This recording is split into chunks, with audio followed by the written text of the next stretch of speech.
하나님께서 영광 받으신 줄로 믿습니다. 우리 옆에 분에게 인사하겠습니다. 주의 사랑으로 사랑합니다. 주의 은혜가 넘치기를 원합니다.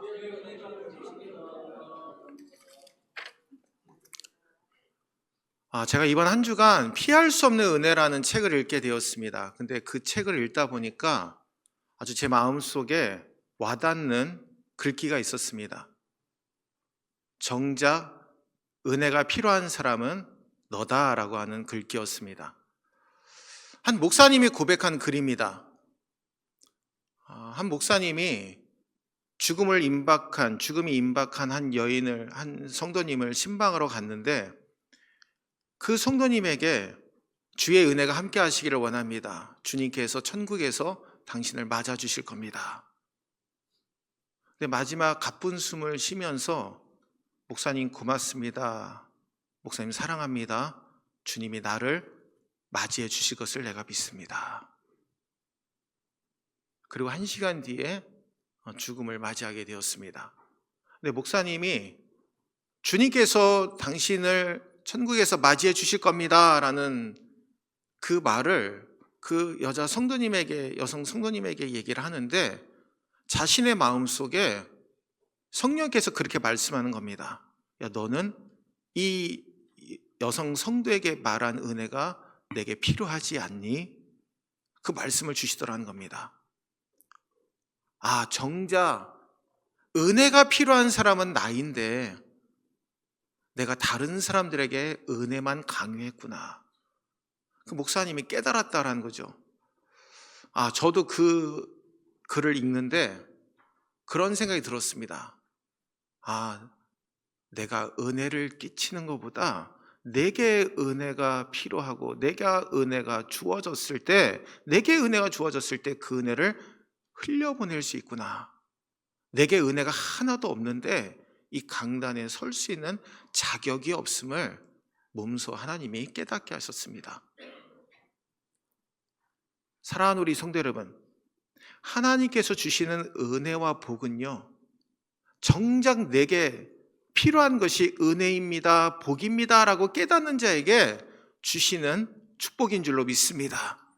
오늘 이 시간 주님의 은혜와 주님의 복을 받는 자리에 하나님이 세워주실 때 주님, 정작 필요한 사람은, 하나님의 은혜와 복이 필요한 사람은 바로 저입니다. 제게 주시고 그 은혜와 복을 흘려보내게 도와주옵소서. 믿음으로 고백하시고 결단하시는 저와 여러분들 되시기를 주의 이름으로 축원합니다. 하나님의 백성들과 자녀들이 가장 많이 사용하는 고백 중에 하나가 바로 주님이라는 고백입니다. 그래서 오늘 제목도 주밖에는 나의 복이 없나이다 라는 겁니다. 주께라고 하는 표현이 오늘 본문에도 많이 나옵니다. 근데 우리가 주님이라고 고백하는 것은 내 삶의 주인님이라고 하는 고백입니다. 내 삶을 인도하시고 내 삶을 붙드시는 분은 오직 내 삶의 주인 되신 주님밖에 없습니다. 고백하는 것이죠. 여러분, 오늘 이 시편 16편을 쓴 다윗은요, 위급한 상황 가운데 놓여 있습니다. 근데 이 위급한 상황 가운데서도 주밖에 나의 복이 없습니다 라고 고백하고 있는 겁니다. 위협의 순간 가운데 내가 어떻게 하면 피할 수 있을까? 내가 이 위협을 어떻게 하면 이겨낼 수 있을까라는 먼저 생각보다 주님이 내 복의 근원 되심을 믿고 나를 인도하심을 내가 믿습니다. 그러므로 난 어떤 상황에서도 흔들림 없이 주님만 의지합니다. 믿음으로 고백하고 있는 다윗의 모습을 보게 됩니다. 우리는 하나님의 창조된 피조물입니다. 근데 우리는 어느 순간 하나님을 제한하려고 합니다. 여러분, 우리가 바닷가에 가서 파도가 백사장으로 밀려올 때 우리가 그 파도에게 명한다고 해서 파도가 올 길을 오지 않습니까? 다 올 길을 왔다가 다시 바다로 되돌아갑니다. 근데 우리는 어느 순간 하나님을 제한합니다. 하나님, 이렇게 해주셔야 됩니다. 이렇게 해주십시오라는 게 아니라 이렇게 해주셔야 됩니다. 내가 생각하고 내가 판단하니까 이게 옳습니다. 하나님 이렇게 해주셔야 됩니다. 어느 순간 우리는 하나님을 제한하고 있다라는 겁니다. 사랑하는 우리 성도 여러분, 하나님을 제한하는 어리석음을 다 버리시고 하나님께서 우리를 이끄시는 대로 살아가시는 저와 여러분들 되시기를 주의 이름으로 축원합니다. 그러면 다윗이 고백한 것처럼 주밖에는 나의 복이 없습니다라고 고백한다면 우리가 어떻게 살기 때문에 이렇게 고백할 수 있는 겁니까? 먼저는 우리의 분깃이 되어주시고 그 분깃을 지켜주시기 때문에 주밖에는 나의 복이 없습니다라고 고백하게 되는 겁니다. 오늘 7절 말씀 우리 함께 읽겠습니다. 16장 5절과 6절 말씀 우리 함께 읽겠습니다. 여호와는 나의 선업과 나의 잔의 소득이시니 나의 분깃을 지키시나이다. 내게 줄로 재어준 구역은 아름다운 곳에 있으며 나의 기업이 실로 아름답도다. 아멘. 분깃이란 유산, 기업과 동의어입니다. 즉 가나안 땅에 이스라엘 백성들이 들어갔을 때 그 땅을 분배하는 과정에서 나온 단어가 분깃입니다. 그러니까 즉 하나님께서 우리에게 주실 은혜의 몫이 바로 분깃입니다. 이스라엘 백성들의 총 12지파가 가나안 땅에 입성하게 됩니다. 근데 11지파는 하나님이 아주 공평하게 땅을 다 분배해 주셨습니다. 근데 레위 지파에게는 땅이 분배되지 않았습니다. 11지파에서 10의 1조로 드린 성읍들 48개 성읍이 레위 지파의 성이 되었습니다. 근데 레위 지파에게는 특별한 복이 하나 있었습니다. 하나님이 직접 그들의 분깃이 되어주신 것입니다. 성전을 관리하고 그리고 성전의 일을 감당하는 레위 지파에게는 모든 분깃의 근원 대신 하나님이 그들의 분깃이 되어주셨다라는 겁니다. 11지파에게도 똑같이 하나님의 분깃이 되어주셨지만 특별하게 레위 지파에게는 그 하나님이 그들의 분깃이 되어주셨다라는 것이죠. 신명기 32장 9절 말씀에 여호와의 분깃은 자기 백성이라 야곱은 그가 택하신 기업이로다. 하나님의 분깃은 이스라엘 백성들이 되셨다라는 것이죠. 그리고 시편 73편 26절에 내 육체와 마음은 쇠약하나 하나님은 내 마음의 반석이시요 영원한 분깃이시라. 하나님이 우리의 분깃이 되어주신다라고 말씀하고 있습니다. 그러면 오늘 5절과 6절에 나와 있는 이 분깃이라고 하는 단어가 우리에게 가장 중요한 의미를 갖는 이유가 무엇일까요? 첫 번째는 이 분깃은 하나님이 직접 우리의 분깃이 되어주신다라는 겁니다. 5절 상반절에 여호와는 나의 선업과 나의 잔의 소득이시니. 다윗은요 많이 쫓김을 당했던 사람입니다. 도망도 다니고요 수도 없는 위험을 당한 사람입니다. 그런데도 불구하고 다윗은 고백합니다. 하나님, 내 산업과 내 잔의 소득이 되시고 기업이 되시는 하나님이 내 삶의 모든 것 되시는 분깃이십니다. 그렇게 고백하고 있는 겁니다. 하나님을 소유했더니 세상의 모든 것을 가졌다라고 다윗은 고백하고 있는 것이죠. 두 번째로 이 분깃이 중요한 이유는 안전하기 때문입니다. 오늘 5절 하반절 우리 함께 읽겠습니다. 나의 분깃을 지키시나이다. 아멘. 누가 우리의 분깃을 지켜주십니까?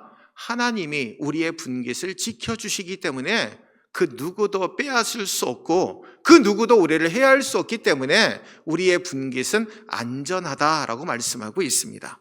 6절 말씀 우리 함께 읽겠습니다. 내게 줄로 재어준 구역은 아름다운 곳에 있으며 나의 기업이 실로 아름답도다. 아멘. 제가 천목회지에서 교회를 짓는데 안에는 그 시멘트 벽돌로 쌓고 있고 그거는 저희 성도님들이 쌓고 있었습니다.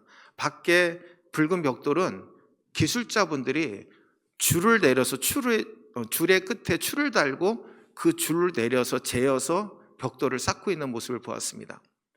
제가 우리 성도님들이 안에 쌓은 시멘트 벽돌하고 밖에 있는 붉은 벽돌을 쌓은 것을 한번 비교해 보았습니다. 그거는 정말 줄로 재인 것처럼 아주 정확하게 쭉 쌓아져 있습니다. 근데 우리 성도님들이 쌓은 콘크리트 벽돌은 삐뚤삐뚤하지만 그래도 그 안에 벽을 쌓고 있었습니다. 줄로 재어진 구역, 하나님께서 오늘 우리에게 줄로 재어준 구역이 있다라는 것이죠. 근데 그 줄로 재어준 구역을 영적인 눈으로 보니까 아름다운 곳에 있다라는 겁니다. 근데 왜 아름다운가 봤더니 하나님이 우리에게 주시는 복이기 때문에 그 복을 감사의 눈으로 보았더니 아름답게 보이더라라는 겁니다. 여러분, 성경에 보면 달란트 비유가 등장합니다. 세 종에게 주인이 외국으로 가면서 달란트를 맡깁니다. 5달란트, 2달란트, 1달란트를 맡깁니다. 근데 2달란트 그리고 5달란트 받은 사람의 마음은 어떠했을까요? 감사의 마음이 충만했다라는 겁니다. 아, 주인이 내게 이 달란트를 맡겨주셨으니까 나는 열심히 이 달란트에 맞는 삶을 살아야지. 근데 1달란트 받은 사람은 어땠습니까? 주인이 없는 데서도 가져가는 사람이니까 땅속에 묻어두었다가 돌려줘야지라고 생각했습니다. 똑같은 상황 가운데 받은 분량은 다를지라도 결과는 똑같았다라는 것이죠. 2달란트, 5달란트 받은 사람은요, 분량은 달랐습니다. 근데 결과는 같았습니다. 주인의 즐거움에 참여하는, 주인이 베푸는 잔치에 참여하는 은혜는 같았다라는 겁니다. 근데 그 은혜를 받기 위해서 필요한 것은 내게 주어진 달란트를 최선을 다해서 감당하는 모습이 있을 때 받게 되는 축복이었다라는 겁니다. 오늘 주님이 오늘 우리에게 분깃을 주시는 이유도요, 마찬가지라는 것이죠. 그 분깃을 하나님께서 주셨을 때 감사함으로 그 감사의 눈으로 보게 되었을 땐 그 분깃이 우리에게 안전하고 그리고 축복된 삶이 되지만 그 분깃을 감사의 마음으로 받지 아니하면 그 분깃은 우리에게 아무런 소용이 없는 삶이 돼버리고 만다라는 겁니다. 토마스 아킨피스는 이런 말을 했습니다. 그리스도를 본받아라고 하는 책을 쓴 사람인데, 자기 자신을 바로 알고 자신을 낮추어 생각할 줄 아는 것, 그것이 우리가 배워야 할 가장 높고 유익한 교훈입니다. 자신의 연약함을 깨닫고 그 대신 언제나 남을 좋게 생각하는 것, 그것이 높은 지혜요 완성인 것입니다. 사도 바울은 로마서 12장 3절에 아무도 자신을 분수에 넘게 생각하지 말라라고 말씀하고 있습니다. 하나님 안에서 참된 만족을 누리지 못한 사람은요, 언제나 불평과 불만이 가득합니다. 원망이 가득합니다. 그래서 받은 것이 많음에도 항상 욕심에 목말라 있습니다. 근데 반대로 하나님께 받은 은혜를 감사할 수 있는 사람은요, 자신의 영역에 만족합니다. 아, 하나님이 내게 주신 은혜 감사합니다. 다른 사람과 비교하지 않습니다. 제가 앞에서 말씀드린 것처럼 우리는 판단을 잘합니다. 아, 저 김집사 은혜 받을 사람이야. 은혜 받아야지 삶이 변화될 거예요. 근데 정작 은혜를 받아야 되는 사람은 자신인데 깨닫지 못하고 남만 판단하고 있는 어리석음을 범할 때가 많이 있다는 거죠. 우리의 분깃도 마찬가지입니다.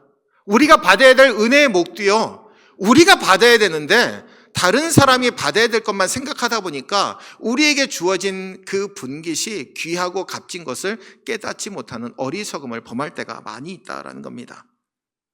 사랑하는 우리 성도 여러분, 감사의 눈으로 분깃을 받은 사람은요, 내게 주신 기업, 내게 주신 가정, 내게 주신 교회에 감사함으로 주의를 감당하게 됩니다.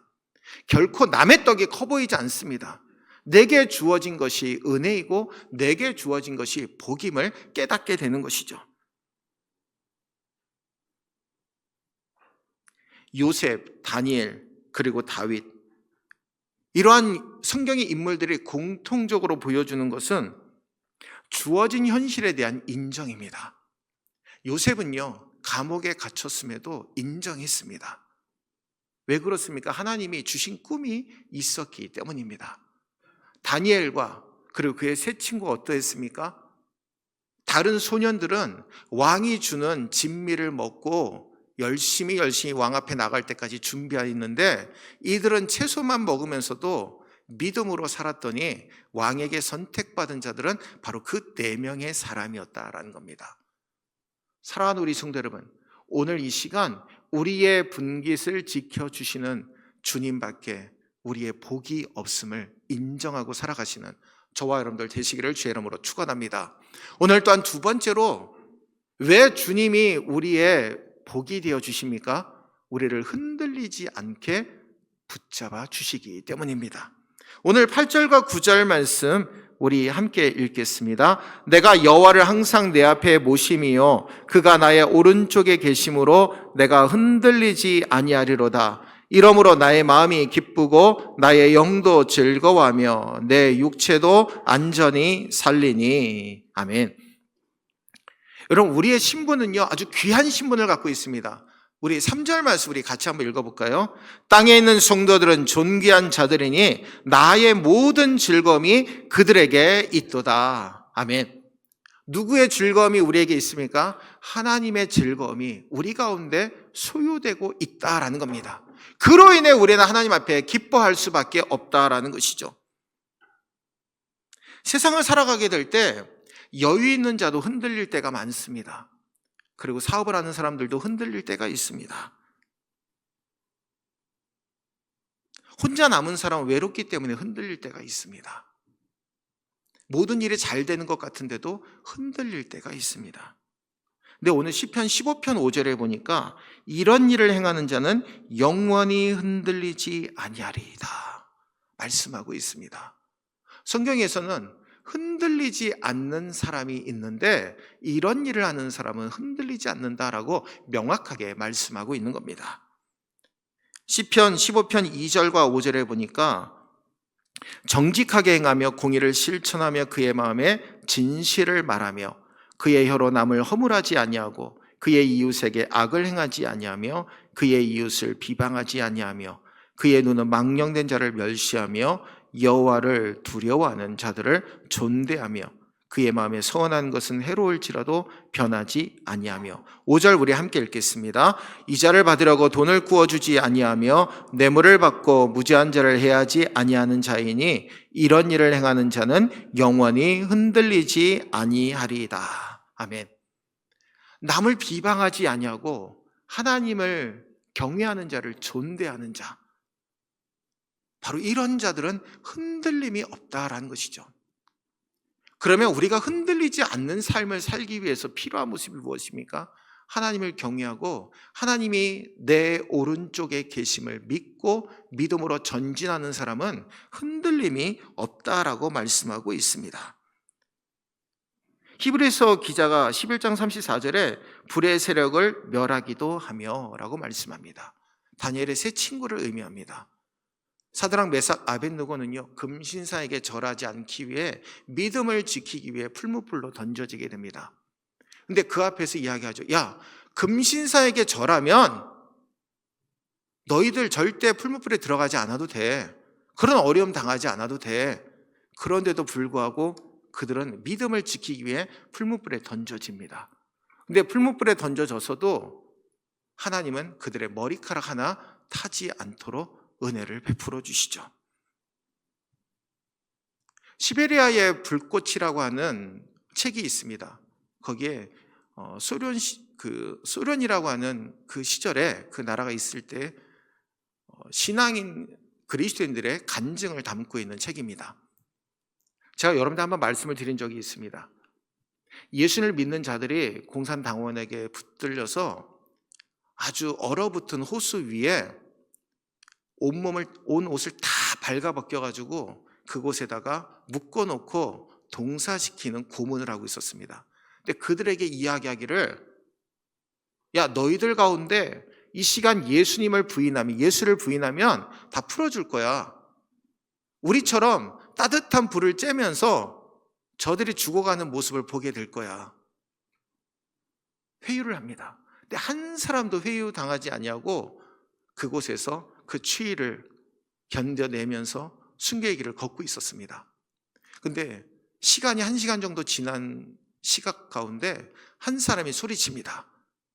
나를 좀 구원해 주십시오. 나를 좀 구해 주십시오. 내가 예수 부인하겠습니다. 내가 도저히 견딜 수가 없습니다.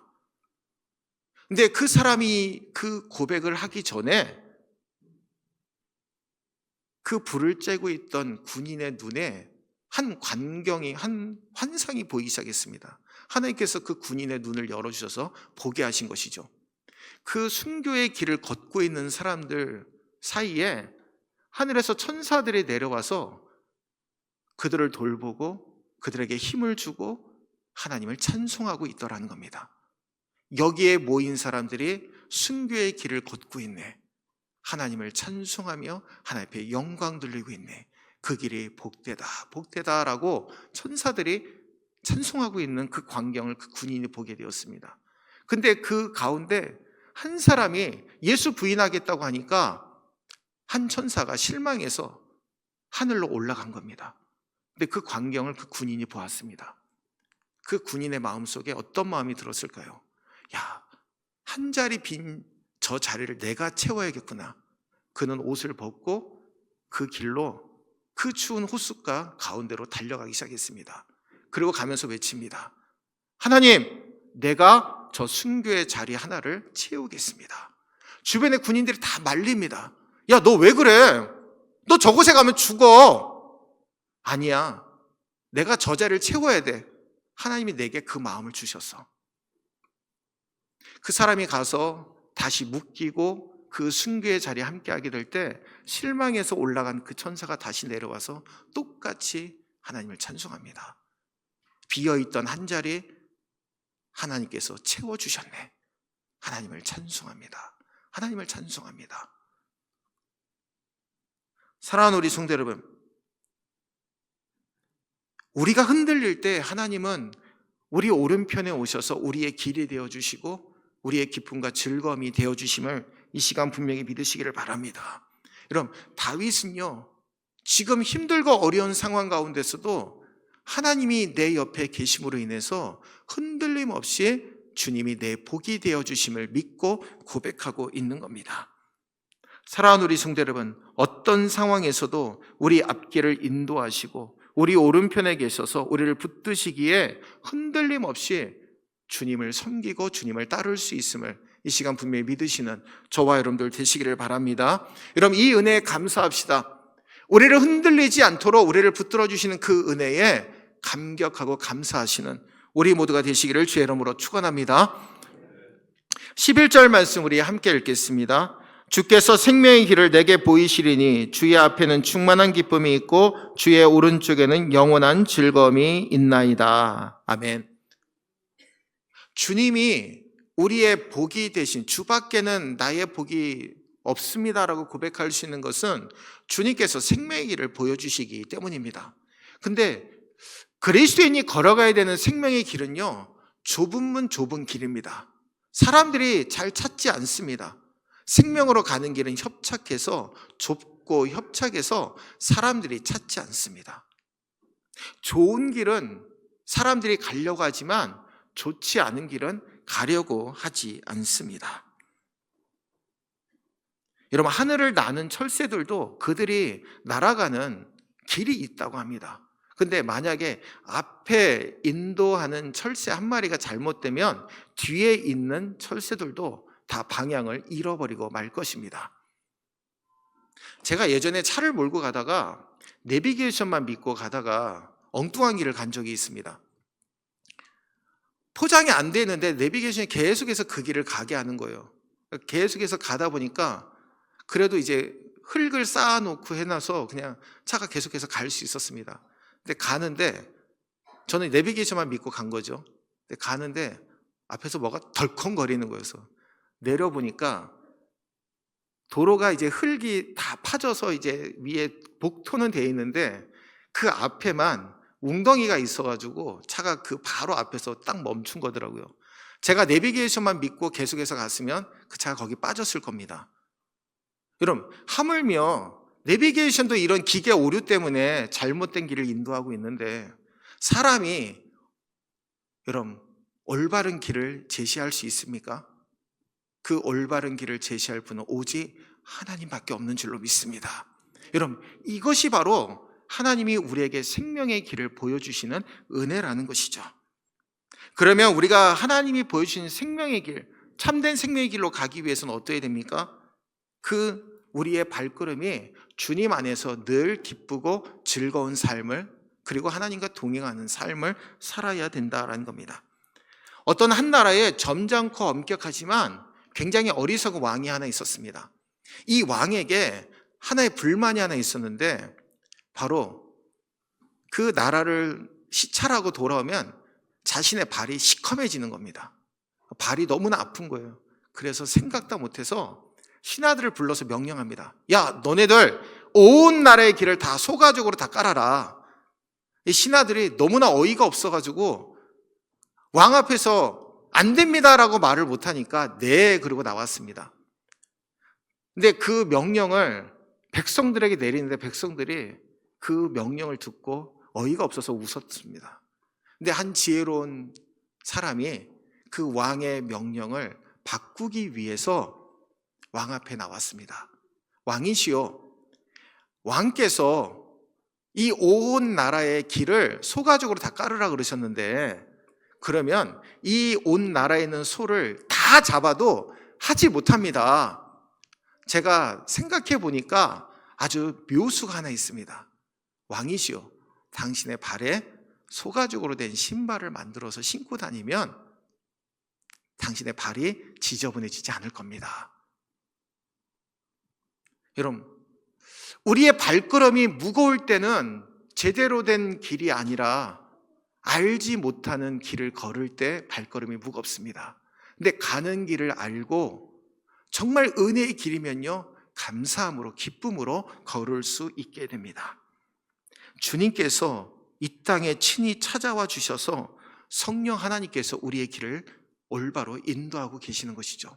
이 믿음을 가진 사람은요, 발걸음이 가볍습니다. 참된 생명의 길을 걷는 사람에게 어려움도 찾아옵니다. 근데 그 믿음 가운데 주님을 바라보는 자는요, 그 발걸음이 가볍고 하나님의 은혜 아래 동행하며 살아가게 되는 줄로 믿습니다. 또한 두 번째로 하나님께서 보여주신 참된 생명의 길로 나가기 위해서는 우리의 기도를 절대로 멈추지 말아야 됩니다. 다윗은요, 하나님 앞에 기도하는 사람이었습니다. 그도 많은 실수를 한 사람이죠. 그런데도 불구하고 그는 하나님 앞에 날마다 기도의 삶을 살았습니다. 우리의 앞이 안 보이고 막막해 보여도 사막과 같은 길을 걸어갈지라도 하나님은 우리에게 참된 생명의 길을 열어주시는 줄로 믿습니다. 여러분, 그 길로 걸어 나가시는 저와 여러분들 되시기를 주의 이름으로 축원합니다. 우리가 나아가는 길에는요, 항상 선택의 순간이 있습니다. 에밀 브루너는 이런 말을 했습니다. 인생의 위기란 어떤 결정을 내려야 할 선택의 순간이다. 잠언 16장 25절에 보니까 어떤 길은 사람이 보기에 바르나 필경은 사망의 길이니라. 우리가 결정을 내릴 때 하나님 앞에 기도하고 결정 내리는 것이 필요함을 우리에게 말씀하고 있습니다. 우리의 인생은요, 하나님께서 인도하시는 인생이기 때문입니다. 잠언 19장 21절 말씀 우리 함께 읽겠습니다. 사람의 마음에는 많은 계획이 있어도 오직 여호와의 뜻만이 완전히 서리라. 23절 읽겠습니다. 여호와를 경외하는 것은 사람으로 생명에 이르게 하는 것이라. 경외하는 자는 족하게 지내고 재앙을 당하지 아니하느니라. 아멘. 사랑하는 우리 성도 여러분, 우리는요, 절대로 기도를 멈추어서는 안 됩니다. 그 기도를 통해서 하나님이 우리에게 주신 생명의 길로 걸어 나아가야 되는 것이죠. 사랑하는 우리 성도 여러분, 오늘 이 시간 주 밖에는 나의 복이 없음을 믿고 확신하고 결단하고 실천하시는 저와 여러분들 되시기를 주의 이름으로 축원합니다. 여러분, 하루의 삶을 시작할 때 고백합시다. 주님 밖에는 나의 복이 없습니다. 하루하루의 인생을 살아가게 될 때 이렇게 고백하십시오. 주님 밖에는 나의 복이 없습니다. 그러면요, 어떤 순간에서도 하나님은 우리를 지키시고 보호하여 주실 줄로 믿습니다. 우리에게 주어진 분깃은 하나님 자신이시고 하나님이 지켜주시기 때문에 우리의 분깃이 하나님의 복으로 우리에게 찾아오는 겁니다. 그리고 우리를 흔들리지 않도록 믿음의 길로 걸어가도록, 생명의 길로 걸어가도록 우리를 인도하고 계심을 항상 믿고 그 믿음 가운데 승리하시는 저와 여러분들 되시기를 주의 이름으로 축원합니다. 기도하겠습니다. 사랑과 은혜가 풍성하신 주님, 감사합니다. 지금 우리가 걷는 걸음, 발걸음이 가벼운 것은 주님이 우리의 길을 인도하시고 또한 우리가 분명한 목표를 가지고 나아갈 때 우리의 발걸음이 가벼운 줄로 믿습니다. 주님, 우리의 갈 길을 활짝 열어주시고 보여주시고 믿음으로 나아갈 수 있도록 인도하여 주옵소서. 아버지 하나님, 주님의 일을 하는 자리가 비어 있습니까? 주 앞에 두 손 들고 고백하기를 원합니다. 주님, 저 자리를 제가 채울 수 있도록 은혜를 베풀어 주시옵소서. 저를 사용하여 주옵소서. 우리를 사용하여 주옵소서. 우리 교회를 사용하시고 우리 모든 성도들과 저를 사용하여 주시옵소서. 정작 은혜를 받아야 될 사람은 나인데 깨닫지 못하고 다른 사람만이 은혜 받아야 될 사람이라고 우리가 정죄하고 판단하고 있지는 않습니까? 우리 자신을 돌이켜보게 도와주시고 정말 우리에게 피할 수 없는 은혜를 베푸시는 하나님의 그 은혜 아래 거하도록 역사하여 주시옵소서. 하나님이 주시는 복과 은혜는 다른 누구가 아닌 우리가 받아야 됩니다. 나 자신이 받고 우리가 그 은혜와 복을 흘려보내는 복과 은혜의 근원이 되어야 될 줄로 믿습니다. 오늘 이 시간 우리에게 그 은혜를 베푸시고 날마다 그 사랑 가운데 거하도록 축복하여 주시옵소서. 함께 하시는 예수님의 이름으로 간절히 축복하며 기도함나이다. 아멘.